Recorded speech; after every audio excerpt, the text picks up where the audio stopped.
ধরো নিয়েছি। আসসালামু আলাইকুম, সবাইকে আমার নতুন আরও একটা ব্লগ দেখার আমন্ত্রণ জানিয়ে শুরু করছি। আশা করছি আমার আজকে ব্লগটি ভালো লাগবে। এই সকাল থেকে ব্লগটা স্টার্ট করলাম, কিন্তু সকালের খাবার দাবার আর শেয়ার করিনি। হাজব্যান্ড কাজে যাবার আগে বাজার করে দিয়ে গেলেন। বাসায় কোনো ধরনের ভেজিটেবল নেই। বাংলা লাউ, কলার মোচা এগুলো এনেছেন, কিন্তু কলার মোচাটা আজ আর রান্না করব না। এটা পরিষ্কার করতে অনেক ঝামেলা। লাউ দিয়ে দুই একটা তরকারি রান্না করব। এদিকে তরমুজ এনেছেন, কিন্তু তরমুজটা ভালো না, দেখে মনে হচ্ছে যেন ভিতরটা পচে গিয়েছে। কিনে যেহেতু এনেছেন, এটা তো খেয়ে শেষ করতে হবে। ইদানিং দেখলাম যে তরমুজের ভিতরটা এইরকমই হয়, জানি না কেন।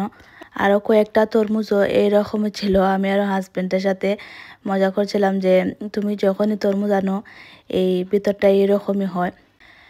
আজ লাউয়ের খোসা দিয়ে ভাজি করব, আর লাউ দিয়ে চিংড়ি মাছ রান্না করব, সাথে চিংড়ি মাছের একটা ভর্তাও বানাবো।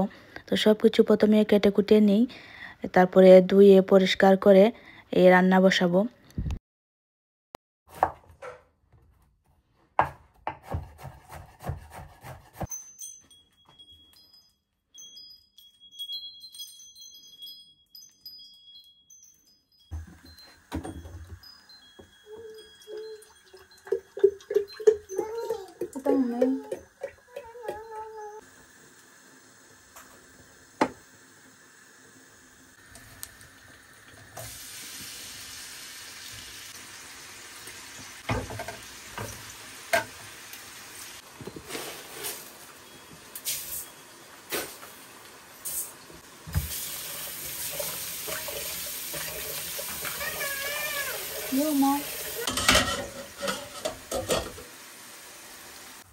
এই যে ইসাগুলো বেছে নিয়েছি, এটা তরকারির মধ্যে দিব। এগুলো হচ্ছে ইসা, সুর আর কয়েকটা ছোট ছোট ছিল, এগুলো আমি এই ভর্তার মধ্যে। এই ভর্তাটা অনেক মজা। এখানে দিয়েছি ধনেপাতা, কাঁচামরিচ, পেঁয়াজ, রসুন। আমি যেদিন এই ছোটো চিংড়ি রান্না করি আমি চুরটা ফেলে দেই না। যদি অল্প হয় তাহলে আমি ডিপ ফ্রিজে রেখে দিই, আর একদিন এটা জমা করে ভর্তা করি। আর যদি বেশি হয় তাহলে সেই দিনই ভর্তা করে নিই। এই যে এখানে কিন্তু পেঁয়াজ সব কিছু দেওয়ার কারণে অনেক বেশি হয়েছে এখানে।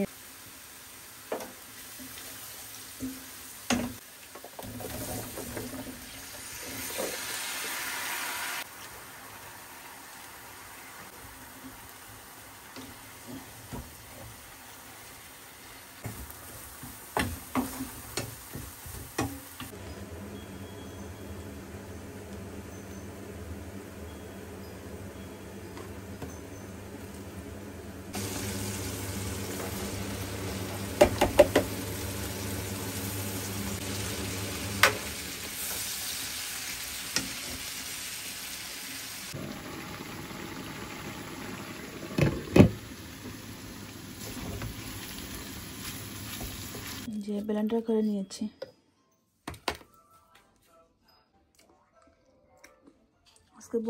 রান্না শেষ করে বাসাটাও পরিষ্কার করে নিয়েছি। কারণটা হচ্ছে আমার যে বান্ধবী উনি কল দিয়ে বললেন যে আমাকে দেখার জন্যে আসবেন। এই কয়েকদিন অনেক অসুস্থ ছিলাম, তো ওনার জন্যে এই নাস্তা তৈরি করছি। সন্ধ্যার টাইমে আসবেন। চানাবাজি করছি আর ফুচকা বানাবো। উনি একাই আসবেন, তাই বেশি কিছু তৈরি করছি না।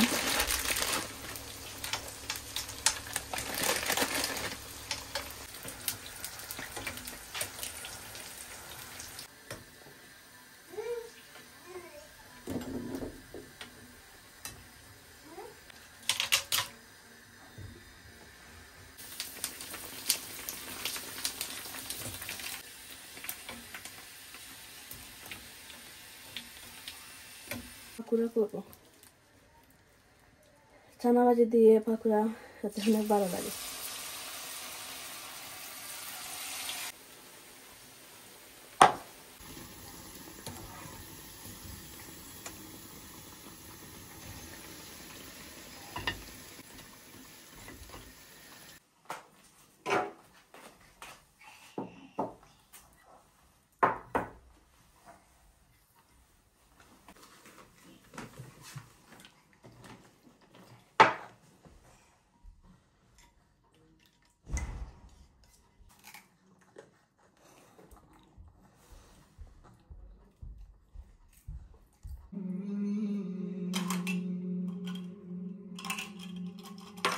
সব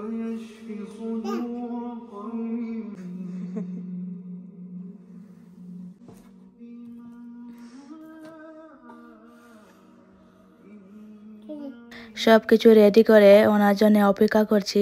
এদিকে উনি আমার জন্য অনেক ধরনের পিঠা বানিয়ে নিয়ে এসেছেন।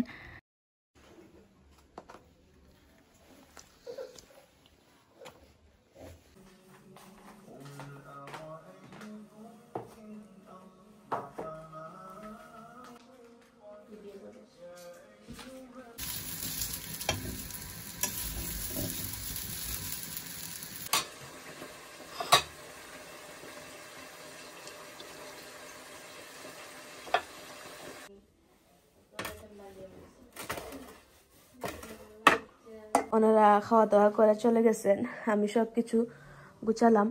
আর এই যে এখন বাজে রাত 12টা, হাজব্যান্ড কল দিয়ে বললেন যে কাজ থেকে আসছেন, আমরা যেন নিচে নামি একটু ঘোরাঘুরি করে আসবো। আর এই সব কিছু বেগে ভরে রেখেছি, ফ্রিজে রেখে দেব।